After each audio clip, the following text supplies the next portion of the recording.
What's up, YouTube? And whatever, social media just lands on.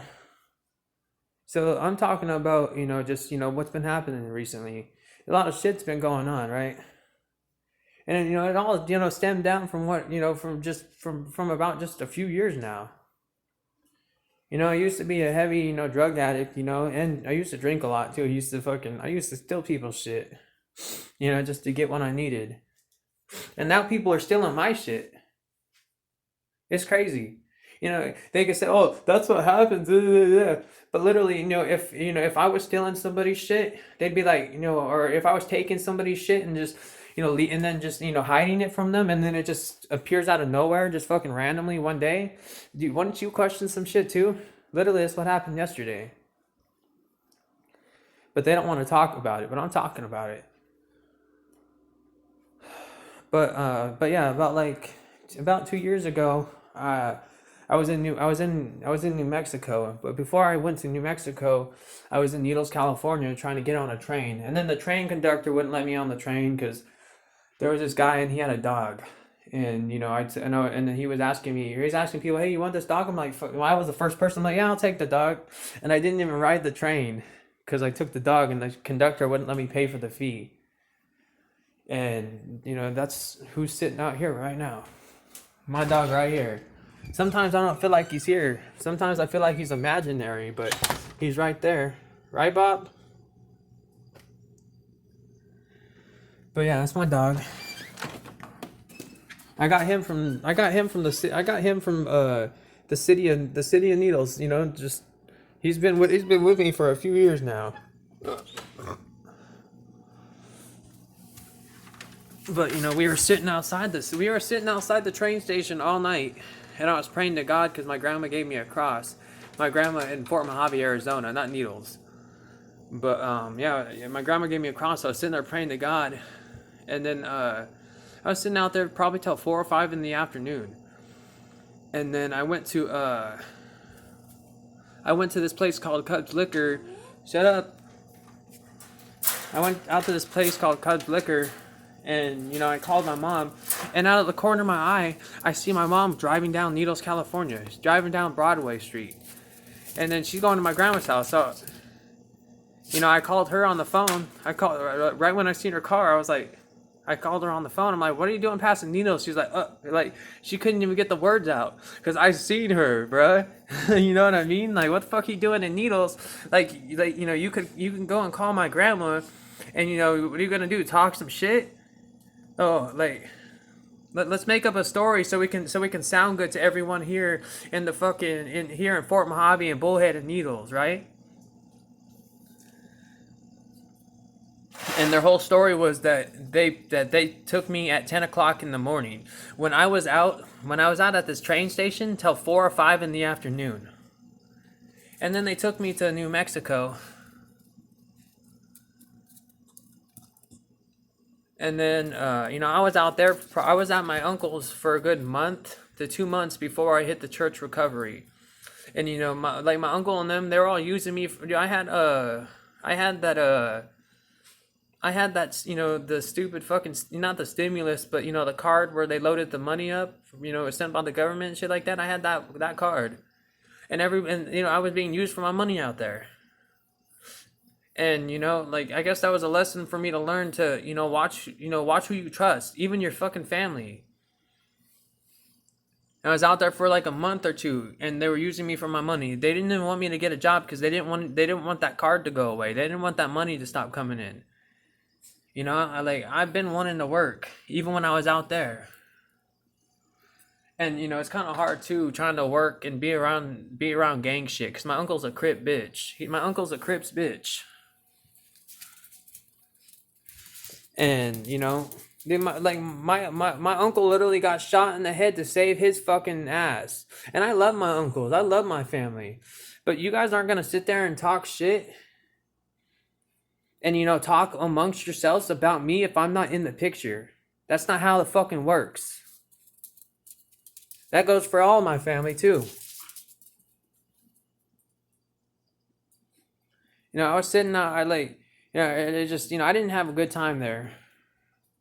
Not around that gang shit either. And then I went to a church-based recovery, and then the pastor himself was a fucking he was, he was an old Crip, or he was an old Crip, affiliate or gang member or whatever, and he was a pastor. And like, dude, even the pastor would talk about his life like it was some fucking like he talked about it like he was glorifying it. And the whole place, it was a good place for me to learn my voice, because I didn't have a voice when I went to that church-based recovery, and I was supposed to be there for a year, or like just they want you to be there for a year, but I was only there for a week and a couple days, and I never prayed out loud. I prayed in my head all the time, and then the last day I was there, I prayed out loud. They helped me find my voice, and I appreciate you guys. I'm here telling my story. Sorry how it sounds. This is just how it's coming out. And then, after I got out of the church-based recovery, within a week. So after I got out, me and a brother that was there, I helped this dude out. We got we got a hotel. We started working with my uncle before I really knew he was a Crips bitch. I probably knew before, but I don't know. But it wasn't what it was cracked out to be. It really wasn't. I was working with them, and like his stupid fucking gang member fucking buddy was sitting there just pretty much making fun of me. Like, this dude would literally stand like this, and like, because I'm bisexual, so he'd literally stand like he's swinging a golf club. You know what I mean? Like, swinging both ways. You're a pussy, nigga. You know what I'm talking about. Your name's, I don't even want to talk about your name, but just know you're a pussy, dude. Like, I was even out there talking shit to the workers, because their workers would talk shit to me just because they're gang affiliates or gang members. Like, I didn't give a fuck. They're on the roof talking shit. I'm sitting there down below. Like, nigga, calm down. Start talking shit to my face. Then the niggas would be on the roof talking shit like fucking, like pussies, dude. Like, I didn't give a fuck who I was talking to then. I don't give a fuck who I'm talking to now. You know what I mean? And like, after I got out of all that, I came back here to Arizona to try and get away from that, right? And then it all just found me right back, because, everywhere you're going to find gang violence and fucking gang shit, but it's not gang shit to fucking go around and fucking try to put fear into people. It ain't gang shit to try and go around and, think you're Mr. Hardass because you're around a gang. Like, if you have to gang stalk and use other people and you can't do it yourself, you're not a gang member. You're a pussy, nigga.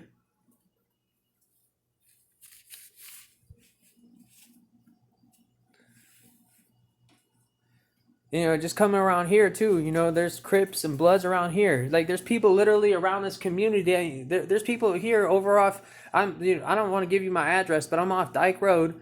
There's people literally in this community that are fucking Blood members following me around fucking going down Dyke Road. I know who they are. And, the fucking just going down trying to walk Dyke Road and walk back. I can't even fucking walk and have fucking peace, because they're fucking following me. There's fucking biker gang members even following me. I literally I carried my dad's girlfriend's sister, my dad's girlfriend's daughter, my sister, whatever you want to call it. I was carrying around our T-ball bat, because just know, if you get cracked up with a bat and someone sees you, that nigga Corey fucking cracked you up with a T-ball, a fucking girl's T-ball bat. That's what I was doing. I only did it I did it one day just to prove a point, and I didn't carry it around with it the next day. I just walked by myself. I was high off meth. The last time I really smoked meth, I told my dad that I told him, because my homie too. My homies that I was smoking with, they would bring me around my mom's house. They would they would always drive around in circles, just to drive past my mom's house slowly too. It was just weird shit. And I was high, I was thinking shit. So I told my dad everything I was thinking. And literally he took me to this bar. And then this is what I call this dude. I forgot I was talking shit about him earlier. He's an info bitch. He gets info, and then he spreads that info because he's an info bitch. We call that an info bitch. He soaks up information, Goes and sucks someone's dick just to tell them some information. You know, that's why I was at that bar. Crazy, right? And then they want to sit there and tell me, oh, your dad's a good guy. Yeah, my dad's a good guy. But what the fuck you need to tell me that for, nigga?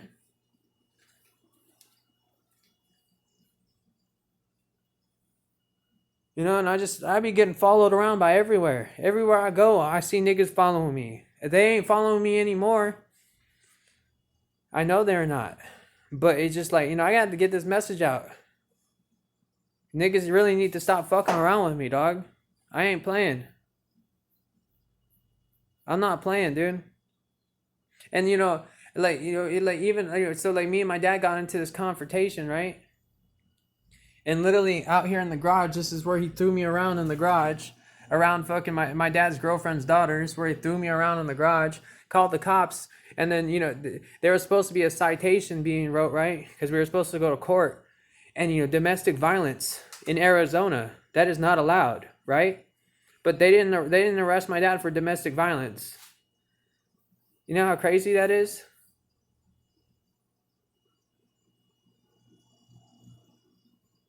Domestic violence, right? Tribal PD.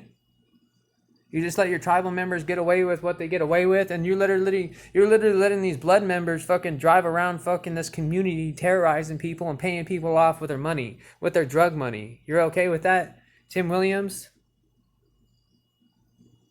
You're okay with that, Tim? Yes or no?